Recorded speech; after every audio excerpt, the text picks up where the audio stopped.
चलिए 22 अप्रैल 2023 nexus GS special निकाल लीजिएगा और शुरुआत करेंगे ब्रिटिश इंडिया के अधिनियम भारतीय परिषद अधिनियम 1861 से। तो भारतीय परिषद अधिनियम 1861 का निर्माण देश के प्रशासन में भारतीयों को शामिल करने के उद्देश्य से किया गया था और इस अधिनियम ने कार्यकारी व विधायी उद्देश्य हेतु गवर्नर जनरल की परिषद की संरचना में बदलाव किया और ये पहला अवसर था जब गवर्नर जनरल की परिषद के सदस्य को अलग अलग विभाग सौंपकर विभागीय प्रणाली की शुरुआत की गई। लिखिएगा ब्रिटिश इंडिया के भारत परिषद अधिनियम 1861। ब्रिटिश इंडिया के भारत परिषद अधिनियम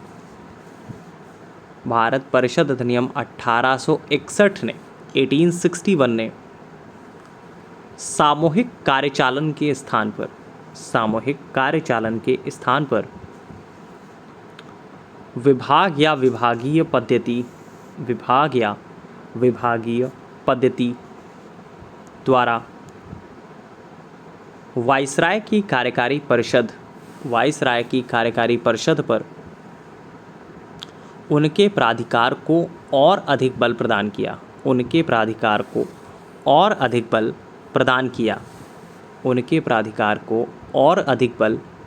किया।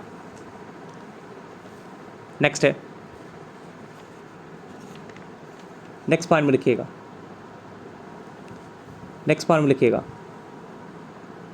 कुछ प्रपात हैं और किस नदी पर हैं लिख लीजिएगा। हुंडरू प्रपात सुवर्ण रेखा नदी, चचाई प्रपात बीहड़ नदी, धुआंधार प्रपात नर्मदा नदी। नेक्स्ट है, बूढ़ा घाघ प्रपात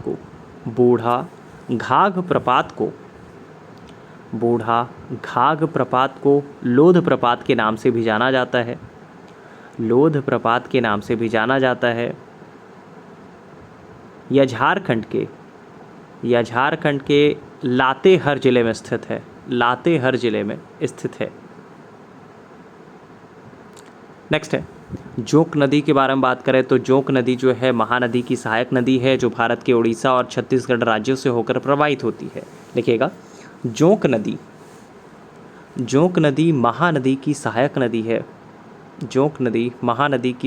नदी है जो भारत के उड़ीसा और छत्तीसगढ़ राज्यों से होकर प्रवाहित होती है। कुछ खनिज अन्वेषक अधिकरण है और उनके मुख्यालय लिख लीजिएगा। एक तरफ लिखिएगा खनिज अन्वेषक अभिकरण और एक तरफ लिखिएगा मुख्यालय। तेल एवं प्राकृतिक गैस आयोग नई दिल्ली। खनिज अन्वेषक निगम लिमिटेड नागपुर। राष्ट्रीय खनिज विकास निगम हैदराबाद।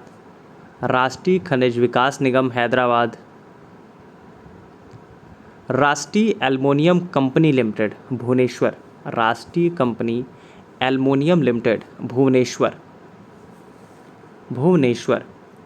एक तरफ लिखिएगा स्थान और एक तरफ लिखिएगा जनजाति।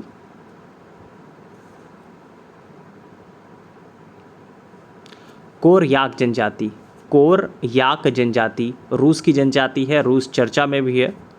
कोरयाक जनजाति रूस की जनजाति है।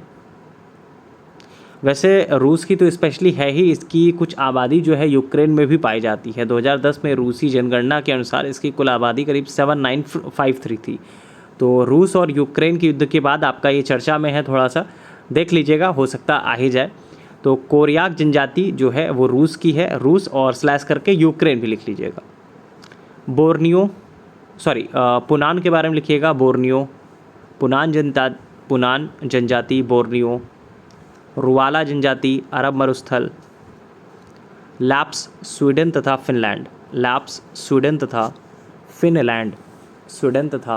फिनलैंड। नेक्स्ट है नोबी और कांतो के बारे में बात करें तो नोबी और कांतो मैदान जो है वो जापान में स्थित है। लिखिएगा नोबी और कांतो मैदान, नोबी और कांतो मैदान, नोबी और कांतो मैदान जापान में स्थित है, जापान में स्थित है। नोबी और कांतो मैदान जापान में स्थित है। काला सागर के बारे में बात करें तो काला सागर के उत्तरी तट पर यूक्रेन, पूर्वोत्तर में रूस, पूर्व में जॉर्जिया, दक्षिण में तुर्की और पश्चिम में बुल्गारिया और रोमानिया स्थित है। लिख लीजिएगा काला सागर के उत्तरी तट पर, काला सागर के उत्तरी तट पर यूक्रेन, काला सागर के उत्तरी तट पर यूक्रेन, पूर्वोत्तर में रूस, पूर्वोत्तर में रूस, पूर्व में जॉर्जिया, पूर्व में जॉर्जिया, दक्षिण में तुर्की और पश्चिम में बुल्गारिया और रोमानिया स्थित है, और पश्चिम में बुल्गारिया और रोमानिया स्थित है, बुल्गारिया और रोमानिया स्थित है। नेक्स्ट है मडीरा के बारे में बात करें तो मडीरा जो है वो आपका पुर्तगाल के 2 स्वायत्त क्षेत्रों में से एक है। यह उत्तरी अटलांटिक महासागर में स्थित एक द्वीप समूह है। लिखिएगा मडीरा, मडीरा पुर्तगाल के 2 स्वायत्त क्षेत्रों में से एक है। मडीरा पुर्तगाल के 2 स्वायत्त क्षेत्रों में से एक है। यह उत्तरी अटलांटिक महासागर में स्थित, यह उत्तरी अटलांटिक महासागर में स्थित एक द्वीप समूह है, उत्तरी अटलांटिक महासागर में स्थित एक द्वीप समूह है।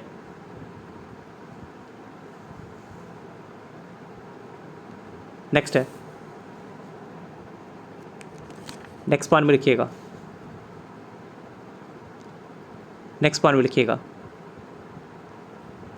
राइबोफ्लेविन के बारे में बात करें तो राइबोफ्लेविन या फिर विटामिन B2 इसकी कमी से तंत्रिका संबंधी बीमारियां, एनीमिया और हृदय रोगों से जुड़ी हैं। इसकी कमी से चेइलोसिस रोग होता है जिससे होंठ फटने की समस्या सामान्य हो जाती है। लिखिएगा राइबोफ्लेविन या B2 की कमी से, राइबोफ्लेविन या B2 की कमी से चेइलोसिस रोग होता है, चेइलोसिस रोग होता है, चेइलोसिस रोग होता है जिसमें होंठ फटने की समस्या सामान्य होती है, जिसमें होंठ फटने की समस्या सामान्य होती है।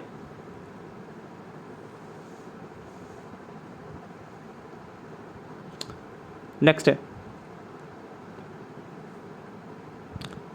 है मोरिसी के बारे में बात करें तो टापा कपड़ा बनाने हेतु सहतूत परिवार मतलब मोरिसी के पौधों की आंतरिक छाल का उपयोग किया जाता है, और इसके अतिरिक्त ब्रेड फूट और मवाकी का भी उपयोग किया जाता है। टापा वस्त्र जो है प्रशांत महासागर के द्वीपों में मुख्य रूप से टोंगा, समोआ और फिजी में बना एक बार्क क्लॉथ है। टंप शब्द जो है ताहिती और कुक द्वीप से है, जहां कैप्टन कुक ने इसे इकट्ठा करने वाले और बाकी दुनिया से परिचित कराने वाले प्रथम यूरोपीय थी। लिखिएगा टापा कपड़ा बनाने हेतु, टापा कपड़ा बनाने हेतु,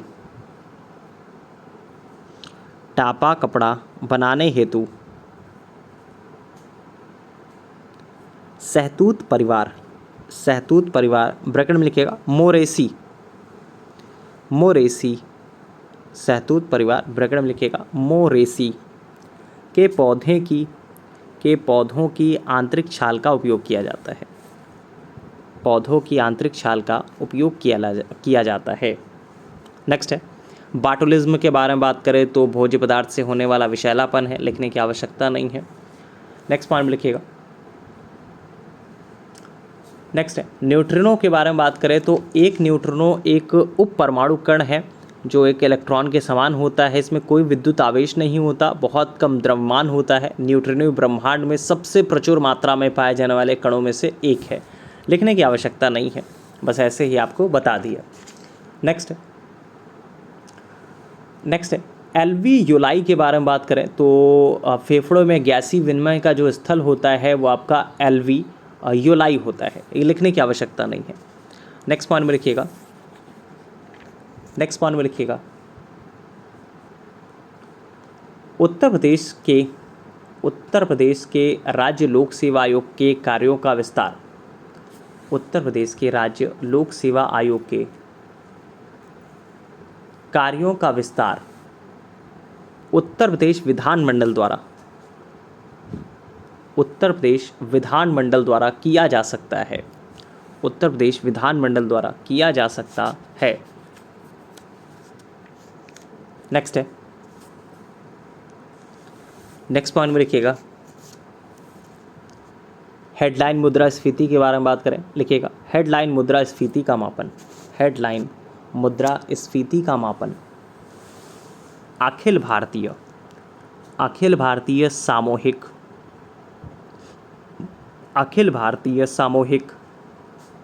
उपभोक्ता मूल्य सूचकांक में वर्ष दर वर्ष परिवर्तनों द्वारा किया जाता है। वर्ष दर वर्ष परिवर्तनों द्वारा किया जाता है। नेक्स्ट पॉइंट है, नेक्स्ट पॉइंट में लिखिएगा,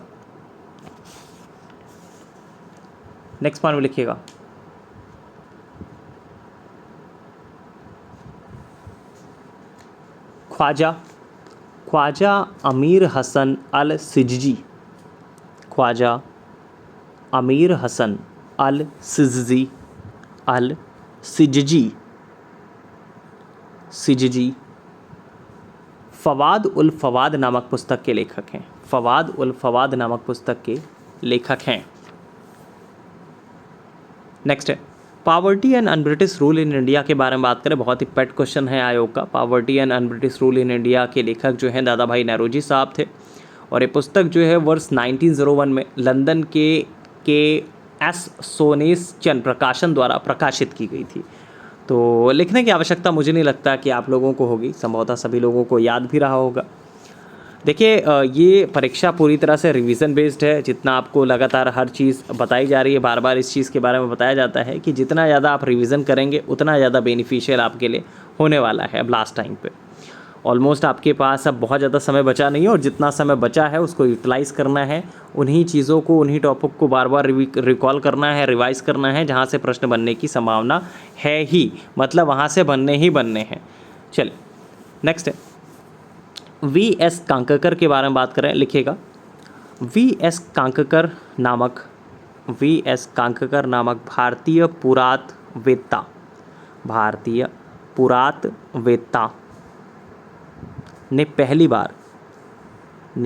बार भीमबेटका गुफा को देखा और उसके शैल चित्रों के प्रागैतिहासिक महत्व को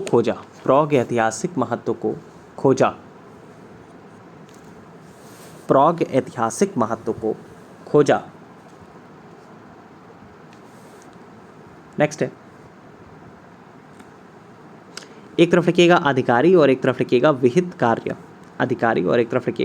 कार्य। दीवाने तन, ये अधिकारी का नाम था, ये जागीर व वेतन को देखते थे। देखिएगा, दीवाने तन जागीर व वेतन को देखना। मुस्तारफ़ी के बारे में बात करें तो मुस्तारफ़ी जो है राज्य की आय व्यय का निरीक्षण करता था। देखिएगा, मुस्तारफ़ी राज्य की आय व्यय का निरीक्षण करते थे। मुशर्रिफ के बारे में बात कर लें, ये कार्यालय को संभालने के लिए था। मुशर्रिफ कार्यालय को संभालने के लिए। नेक्स्ट है, वाकियानवीस, ये प्रमुख घटनाओं व फरमानों को सूचीबद्ध करने से संबंधित है।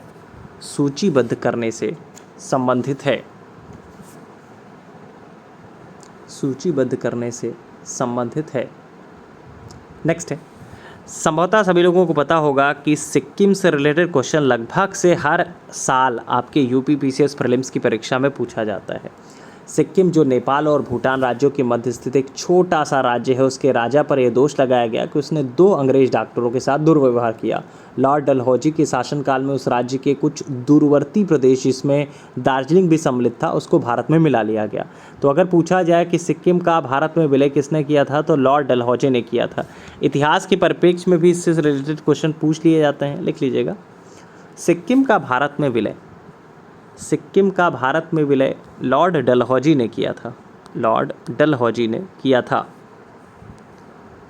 सिक्किम का भारत में विलय लॉर्ड डलहौजी ने किया था। नेक्स्ट पॉइंट में लिखिएगा। कश्मीर घाटी के बारे में बात करें तो कश्मीर घाटी जो है पीर पंजाल और हिमाद्री पर्वत श्रेणियों के मध्य स्थित है। सिंपल सा है, लिख लीजिएगा। कश्मीर घाटी पीर पंजाल और हिमाद्री पर्वत श्रेणियों के मध्य, हिमाद्री पर्वत श्रेणियों के मध्य स्थित है। पर्वत श्रेणियों के मध्य स्थित है। एक तरफ लिखिएगा देश और एक तरफ लिखिएगा लौह खनिज उत्पादक क्षेत्र। लौह खनिज उत्पादक क्षेत्र। कजाकिस्तान लौह खनिज उत्पादक क्षेत्रों में लिखिएगा कारागांडा। यूक्रेन क्रिवोई राग। France Normandy. France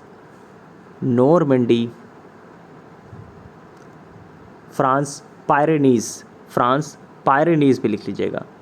France Pyrenees भी लिख लीजिएगा। नेक्स्ट है, एक तरफ लिखिएगा नृजातीय समूह और एक तरफ लिखिएगा देश। यहूदी इज़राइल। टेडा लीबिया। बेजा मिस्र। लुर ईरान। नेक्स्ट है, दक्षिण अफ्रीका के पोस्टामबुर्ग के बारे में बात करें तो दक्षिण अफ्रीका का पोस्टामबुर्ग लिखिएगा। दक्षिण अफ्रीका का पोस्टामबुर्ग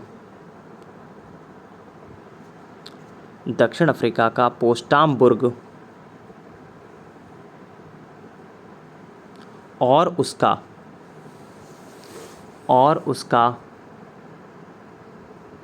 सीमावर्ती क्षेत्र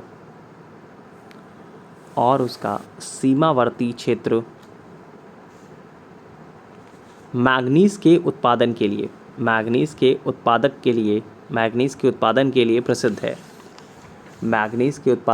प्रसिद्ध है। नेक्स्ट है, विषुवत रेखा के बारे में बात करें तो विषुवत रेखा कुल 13 देशों से होकर गुजरती है। Brazil, Ecuador, Colombia, Sao Tome और प्रिंसिप, कांगो गणराज्य, युगांडा, सोमालिया, गैबोन, कांगो लोकतांत्रिक गणराज्य, केन्या, इंडोनेशिया, मालदीव, किरबाती। तो लिखिएगा विषुवत रेखा कुल 13 देशों से होकर गुजरती है। उम्मीद है आप सभी लोगों को याद होगा कि प्रोजेक्ट टाइगर जो है 1 अप्रैल 1973 का है और अभी रिसेंट में बाघों की गणना हुई थी और बाघों की गणना के बाद बाघों की जो संख्या है उनके उसमें इंक्रीज़ हुआ है। तो वर्तमान में बाघों की संख्या कितना है ये आपको व्हाट्सएप पे मैसेज करना है, कमेंट बॉक्स में लिखना है, जहाँ पे भी आप लिख सकते हैं। तो बाघों की संख्या वर्तमान में कितनी है ये आपको बताना है। नेक्स्ट है, 1 अप्रैल 1973 को आपका प्रोजेक्ट टाइगर स्टार्ट हुआ था और बाघ दिवस के बारे में अगर पूछा जाए तो 29 जुलाई को बाघ दिवस मनाया जाता है। नेक्स्ट है, राष्ट्रीय चंबल अभयारण्य। देखिए राष्ट्रीय चंबल अभयारण्य, जिसे राष्ट्रीय चंबल घड़ियाल वन्यजीव अभयारण्य भी कहा जाता है, ये गंभीर रूप से लुप्त प्राय घड़ियाल मतलब जो छोटे मगरमच्छ होते हैं, लाल मुकुट वाले कछुआ होते हैं, और जो लुप्त प्राय गंगा नदी डॉल्फिन के लिए उत्तरी भारत में संरक्षित क्षेत्र हैं। यह अभयारण्य राजस्थान, मध्य प्रदेश और उत्तर प्रदेश के त्रिबुंदु के पास चंबल नदी पर स्थित है। लिखिएगा राष्ट्रीय चंबल अभयारण्य राजस्थान, मध्य प्रदेश और उत्तर प्रदेश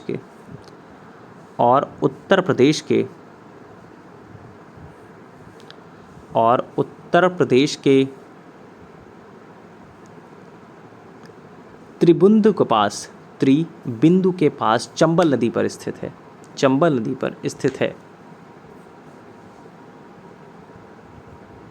नेक्स्ट है नियोप्रिन के बारे में बात करें तो नियोप्रिन जो है क्लोरोप्रीन का एक उच्च बहुलक है। यह एक प्रकार का कृत्रिम रबर होता है। इसका उपयोग पाइप, बेल्ट आदि बनाने में होता है। सिंपल सा है, लिख लीजिएगा नियोप्रिन। देखिए, अगर पढ़ाई हुई चीज़ें आप लोगों से गलत नहीं हुई तो किसी भी कंडीशन में आप यूपी पीसीएस प्रीलिम्स 2023 के मेंस में आपको बैठने से कोई नहीं रोक सकता है। जो भी चीज़ें क्लास में लगातार पढ़ाई जा रही हैं, अगर उनमें आपने गलतियां नहीं की तो फिर आपको बाहर कोई नहीं कर सकता है। लेकिन हाँ, पढ़ी हुई चीज़ें अगर आपने गलत की तो आपको बचा भी नहीं सकता है कोई, ऑब्वियस सी बात है, क्योंकि बहुत ही पेट क्वेश्चंस हैं ये सारे के सारे जितने भी आपको पढ़ाए जाते हैं लगातार। तो करंट अफेयर्स पे आपको फोकस करना है। कल आपको करंट अफेयर्स आपको बताया भी गया था, उम्मीद है सभी लोगों ने उसको सुना भी होगा। मंथली करंट ऑडियो जो है वो सुन रखा होगा। चलिए, लिख लीजिएगा नियोप्रिन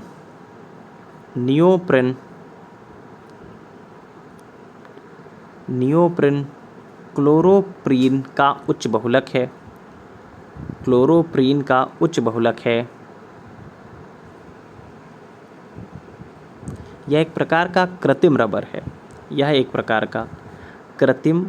है। इसका उपयोग पाइप, बेल्ट आदि बनाने में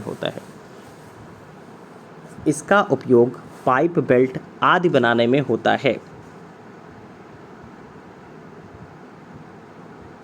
सुक्रोज के बारे में बात करें तो सुक्रोज के जल अपघटन से प्रतीप शर्करा प्राप्त की जाती है, जो सुक्रोज की अपेक्षा अधिक मधुर होती है। प्रतीप शर्करा ग्लूकोज और फ्रक्टोज का मिश्रण होता है तथा इसकी मधुरता का कारण सुक्रोज का जल अपघटन नहीं बल्कि फ्रक्टोज द्वारा प्रदत्त मिठास की उच्च मात्रा होती है। वैसे लिखने की आवश्यकता है नहीं। नेक्स्ट है फाइब्रोइन कृत्रिम पदार्थ नहीं है, बस इतना ही लिख लीजिएगा। फाइब्रोइन एक प्राकृतिक पदार्थ है, बस इतना लिख लीजिएगा। फाइब्रोइन एक प्राकृतिक पदार्थ है। ये प्रोटीन होते हैं जो कि रेशम तंतुओं के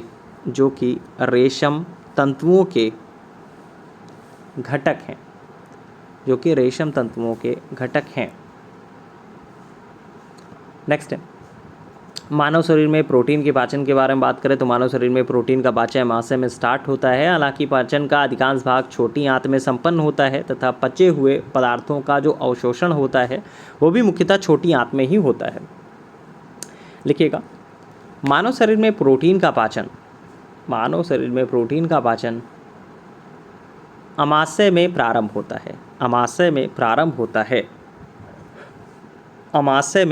होता है। नेक्स्ट पॉइंट है राज्यों में मुख्यमंत्री सहित मंत्रिपरिषद में मंत्रियों की न्यूनतम संख्या के बारे में बात करें तो भारतीय संविधान का जो आर्टिकल 164(1) है उसमें विधानसभा सदस्यों की संख्या के बारे में उपबंध है और इसके अनुसार किसी राज्य की मंत्रिपरिषद में मुख्यमंत्री सहित मंत्रियों की कुल संख्या उस राज्य की विधानसभा के सदस्यों की कुल संख्या के 15% से अधिक नहीं होगी, परंतु किसी राज्य में मुख्यमंत्री सहित मंत्रियों की संख्या 12 से कम नहीं होगी। तो लिख लीजिएगा राज्यों में मुख्यमंत्री सहित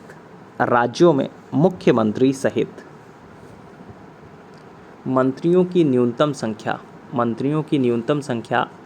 12 हो सकती है।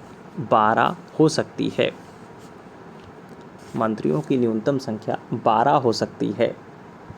नेक्स्ट है 22 जुलाई 1947, डेट बहुत इंपॉर्टेंट है। भारत की संविधान सभा ने अपने चौथे अधिवेशन 14 जुलाई 1947 से 31 जुलाई 1947 तक, उसमें 22 जुलाई 1947 को भारत का राष्ट्रीय ध्वज स्वीकार किया था। लिखिएगा भारत की संविधान सभा ने 22 जुलाई 1947 को राष्ट्रीय ध्वज को अपनाया था। 1 ईयर का करंट स्पेशल जो है वो आप लोगों को 1 मई 2023 तक मिल जाएगा और जो भी आपका तांडव बनाया जाता है तो वो 1 मई तक 2023 तक आपको हर हालत में मिल जाएगा। तब तक आप लोग इस चीज़ को बहुत अच्छे से तैयार करते रहिए, क्लास को बहुत अच्छे से तैयार करते रहिए। कुछ सीरीज़ में आप सभी लोगों को ऐड कर दिया गया है, जितने भी लोग हैं मैक्सिमम लोगों को मैंने ऐड कर दिया है। जो भी मिस आउट हुआ होगा तो पर्सनली मैसेज कर देगा तो उसको ऐड कर दिया जाएगा। और कुछ लगातार लगाते रहिए, जितने भी क्वेश्चंस आप लगा ले जाएंगे उतना ज़्यादा बेनिफिशियल आपके लिए होने वाला है। नेक्स्ट है भारत सरकार द्वारा 1919 में भारत सरकार द्वारा 1919 में ILO के वाशिंगटन सम्मेलन में मजदूरों का प्रतिनिधि के रूप में MN जोशी को भेजा गया था। MN जोशी जी को भेजा गया था। नेक्स्ट है कुछ योजना है, उनके प्रारंभ वर्ष के बारे में लिख लीजिएगा। PM जन आरोग्य योजना। वैसे योजनाओं से एक क्वेश्चन तो आपका एग्जामिनेशन में बन जाता है, जैसे डेट से एक क्वेश्चन बन जाता है, उसी तरह से योजनाओं से संबंधित भी एक क्वेश्चन बन जाता है। तो सारी योजना एक जगह पे लिखा दी जाएंगी जल्दी ही। क्लास में किसी पर्सन ने डिमांड भी किया था इस चीज़ के बारे में। तो चलिए, एक तरफ रखिएगा योजना और एक तरफ रखिएगा प्रारंभ वर्ष। PM जन आरोग्य अभियान 2018, PM जन आरोग्य अभियान 2018, PM वय वंदना योजना 2017, PM वय वंदन योजना 2017, PM रोजगार प्रोत्साहन योजना 2016, PM रोजगार प्रोत्साहन योजना 2016, स्वच्छ भारत अभियान 2014, स्वच्छ भारत अभियान 2014।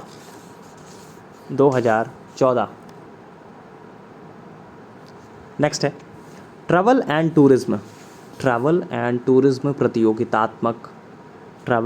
टूरिज्म प्रतियोगात्मक सूचकांक विश्व आर्थिक मंच द्वारा जारी किया जाता है।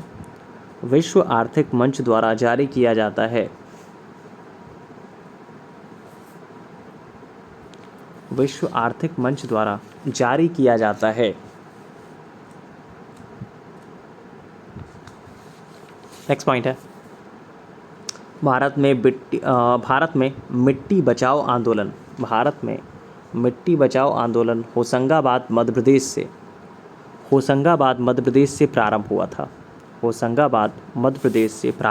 था। देखिए, भारत में मिट्टी बचाओ आंदोलन मध्य प्रदेश के होशंगाबाद जिले से स्टार्ट हुआ। नेक्स्ट पॉइंट में लिखिएगा, एक तरफ लिखिएगा महिला आयोग के अध्यक्ष और एक तरफ लिखिएगा नियुक्ति की तिथि। जयंती पटनायक 3 फरवरी 1992। ममता शर्मा 2 अगस्त 2011। डॉक्टर गिरिजा व्यास 16/2/2005। डॉक्टर पूर्णिमा अडवाणी 25 जनवरी 2002।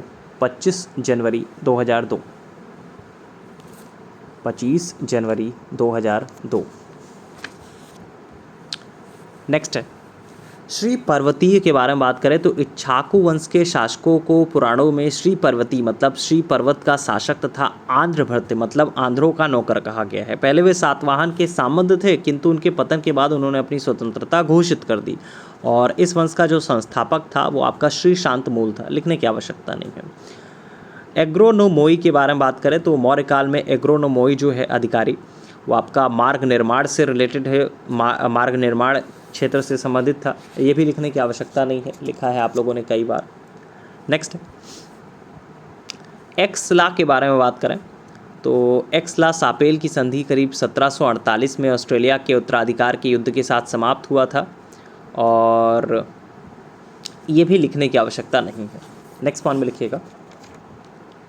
नेक्स्ट है कुछ झीलें हैं उनकी अवस्थिति के बारे में बात करें, जैसे साला झील अरुणाचल प्रदेश, लोकटक झील मणिपुर, बड़खल झील फरीदाबाद ये हरियाणा में है, और कालीवेली झील बहुत पूछा जाता है, विल्लुपुरम जिला तमिलनाडु में स्थित है।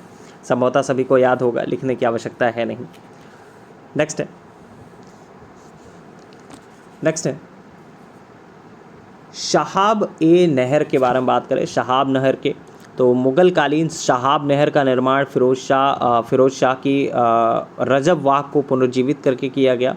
मुग़ल बादशाह अकबर के समय से पहले सिहाबुद्दीन खान और बाद में नूरुद्दीन महमूद तार खान द्वारा नहर की खुदाई और मरम्मत करके चौड़ा कराया गया।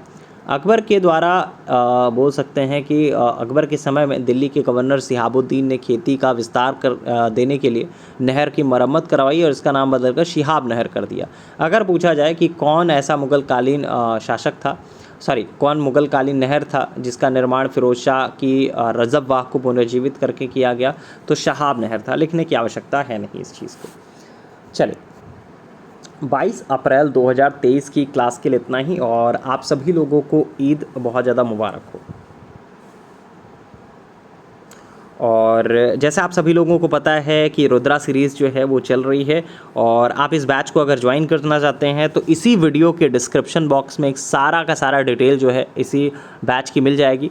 इस बैच में आपको काफ़ी सारी चीज़ें मिल रही हैं। अभी भी आपके पास जो 20 से 25 दिन का समय शेष है उसमें आप इस बैच को ज्वाइन कर सकते हैं। सारी डिटेल्स इसी वीडियो के डिस्क्रिप्शन में है। मोटा मोटी अगर आप लोगों को बता दिया जाए इस बैच के बारे में, तो आपको 100 पेज का एक PDF मिलने वाला है जो कि बहुत ज़्यादा महत्वपूर्ण होगा। मिसलेनियस टाइप के उसमें क्वेश्चंस होते हैं और करंट रिलेटेड उसमें GS दी जाती है, ठीक है। इसके अलावा सारे सब्जेक्ट्स की सब्जेक्ट वाइज आपको सारे सब्जेक्ट की टू द पॉइंट आपको PDF मिल जाती है।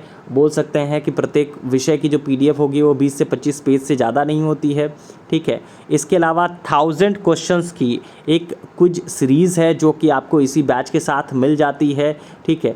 5 फुल GS के टेस्ट मिलेंगे, 5 CSAT के टेस्ट आपको इसी में मिल जाएंगे। जुलाई 2022 से लेकर अप्रैल 2023 तक का मंथली करंट ऑडियो आपको इसी बैच में मिल जाएगा।